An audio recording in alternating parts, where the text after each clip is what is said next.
Hello అండి అందరికీ welcome back to Jos Darjeeling trends. నేను మీ జోష్. సో ఇవాళ వీడియో ఏంటంటే హోమం వీడియో. ఇవన్నీ షార్ట్స్ కింద అప్లోడ్ చేసా. ఎవరైతే షార్ట్స్ చూసారో వాళ్ళు ఇగ్నోర్ చేసేసేయండి. ఫుల్ వీడియో అప్లోడ్ చేయమని కమెంట్ వచ్చింది. సో అందుకని చెప్పి ఫుల్ వీడియో అప్లోడ్ చేస్తున్నా. సో ఈ వీడియోలో అయితే మొత్తం హోమం గురించి ఉంటుంది. ఇక్కడైతే కమిటీ వాళ్ళు డబ్బులతో తీసుకుని వెళ్తున్నారు. ఆఫ్టర్ దట్ హోమం జరిపించుకున్నాము. హోమం అయిపోయిన తర్వాత బాలదుర్గ అనే అమ్మవారు పచ్చని పొలాల మధ్యలో వెలిసారనమాట. చూడండి, గుడి చుట్టూ ఇలా మొత్తం పొలాలు ఉంటాయి అన్నమాట. ఇలాంటి పొలాల మధ్యలో గుడి అంటే అసలు ఎంత పీస్ఫుల్గా ఉంటుంది అంటే చెప్పలేం కదా. ఒకసారి అలా వెళ్ళి కూర్చుని వస్తే చాలు, చాలా హాయిగా అనిపిస్తుంది. సో నేనైతే చాలా బాగా ఎక్స్పీరియన్స్ చేశాను. ఇన్ఫ్యాక్ట్ భవానీ మాలలో చేశాను నేను. సో ఇక్కడైతే విగ్రహం ప్రతిష్టాపన అంటున్నారు. ఎక్కడ విగ్రహం ప్రతిష్టాపించారు అనుకుంటున్నారా? సో ఇక్కడ వెనకాల కనిపిస్తుంది కదా, ఆ వెనకల్లో ఉంటుంది విగ్రహము. సో నవరాత్రిలో పెట్టిన విగ్రహం ప్రతిష్టాపన కాదండి, గర్భగుడిలో పెడతారు కదా ఆ విగ్రహమే. ఎందుకంటే అమ్మవారు పుట్టారంట. సో ఇక్కడ ఏంటంటే ఒక వేప చెట్టులో అమ్మవారు పుట్టారనమాట. ఆ షార్ట్ కూడా ఉంటుంది, ఒకసారి వెళ్ళి చెక్ చేయండి. ఆవిడ గురించి మొత్తం ఎలా పుట్టారు, ఇక్కడ పూజలు అయితే ఎలాంటి ఇన్ఫర్మేషన్ ఆవిడ ఇస్తారు, సో అలాంటివన్నీ మొత్తం ఒకసారి చూడండి. నేను పెట్టాను కూడా వీడియోలో, షార్ట్స్లో. ఇక్కడైతే మాకు మొత్తం 5 పంతుల్లో వచ్చారు. 5 పంతుల్లో వచ్చి ఇంకా పూజ స్టార్ట్ చేశారనమాట.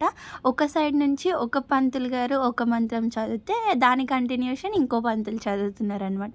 సో అలా మొత్తం అందరూ పూజ చేయించేశారు. ఫస్ట్ నవరాత్రుల దగ్గర పెట్టిన విగ్రహం దగ్గరే పూజ చేసుకున్నాము. ఆ పూజ అయిపోయిన తర్వాత అప్పుడు విగ్రహం తెచ్చి విగ్రహం ఏ ప్లేస్లో పెడతారో ఆ ప్లేస్లో పూజ చేశారు. ఆ పూజలు 2 అయిపోయిన తర్వాత అప్పుడు కొబ్బరికాయ కొట్టి అప్పుడు వెళ్ళి అమ్మవారిని తీసుకుని వచ్చామన్నమాట. సో అమ్మవారిని అయితే తీసుకుని వచ్చేటప్పుడు గూస్ బాంబ్స్ అండి బాబోయ్. సో వన్స్ ఒకసారి అమ్మవారిని మేము తీసుకుని వచ్చేసిన తర్వాత పైకి ఎక్కిస్తుంటే కొంచెం కష్టమైంది. సో నిజంగా ఒకవేళ అమ్మవారు ఉన్నారు అని అంటే అలా విగ్రహం పెట్టేటప్పుడు ఎత్తలేమంట. సో అదే మాకు కూడా జరిగింది.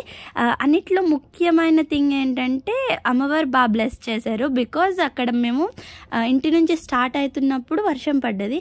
అరే వర్షం పడుతుంది, ఎలా హోమం ఏంటి పరిస్థితి అనుకునే లోపే వర్షం తగ్గిపోయి హోమం అంతా నీట్గా అయినంత వరకు వర్షం తగ్గి కూల్గా ఉంది. అసలు అది హైలైట్ థింగ్ అని చెప్పాలి. సో ఇక్కడైతే పూజ కంప్లీట్ అయింది. తెరని ఎత్తేస్తున్నారు అనమాట. తెర ఎత్తేసిన తర్వాత ఉన్న ప్లేస్లోనే ఇప్పుడు అమ్మవారిని పెడుతున్నాము. అయితే ఏంటంటే అక్కడ అమ్మవారు పుట్టారు డైరెక్ట్ వేప చెట్లో. దీని గురించి కేసు కూడా అయ్యింది. బట్ అప్పటికి అమ్మవారు ఒకసారి చెట్టు తీసేస్తుంటే మళ్ళీ చెట్టు రావడం, మళ్ళీ తీసేస్తుంటే మళ్ళీ చెట్టు రావడం.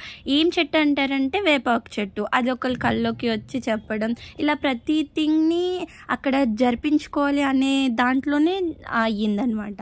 నాకు తెలిసిందాక మనము టెంపుల్స్కి ఏమైనా చేస్తున్నామన్నా లేకపోతే ఏమైనా డొనేట్ చేస్తున్నామన్నా కూడా అవి అమ్మవారు మనతో చేయించుకుంటారని అర్థం. ఎందుకంటే హైదరాబాద్లో ఉంటున్న మాకు ఎక్కడో బాలదుర్గ కనిపించడం అవంతా జరిగి మేము వెళ్ళి అక్కడ హోమము, ఫస్ట్ రోజు పూజ, నుయ్య తవ్వించడం ఇవన్నీ అసలు చాలా హైలైట్గా జరిగాయి.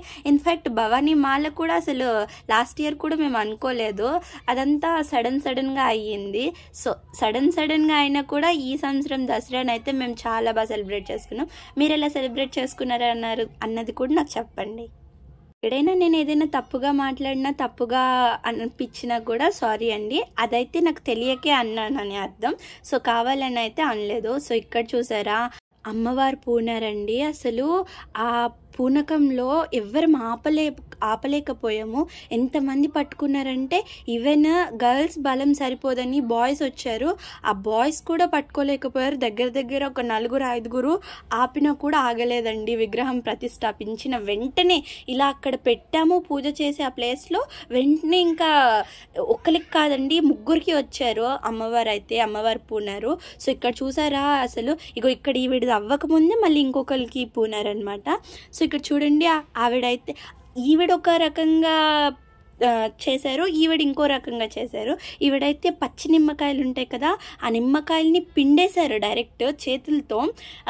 అవి నిమ్మకాయలు అంటే రా నిమ్మకాయలు అనమాట. సో లెమన్ అంటేనే మనం క్యాజువల్గా పిండలేము, కోస్తేనే పిండలేము, అలాంటిది కొయ్యకుండా డైరెక్ట్ పిండేశారనమాట ఈవిడ. సో 2 చేతులతో 2 ఇలా పట్టుకుని పిండేశారు. తర్వాత ధూపం ఇవ్వమన్నారు. ఇచ్చిన తర్వాత డప్పులు ఇంకా గట్టి కొట్టండి అంటే ఇక్కడ మా డప్పు వాళ్ళంతా వచ్చి కొడుతున్నారనమాట. ధూపం చూసారా ఎలా తీసుకుంటున్నారో, ఒకసారి చూడండి ధూపం ఎలా తీసుకుంటున్నారో.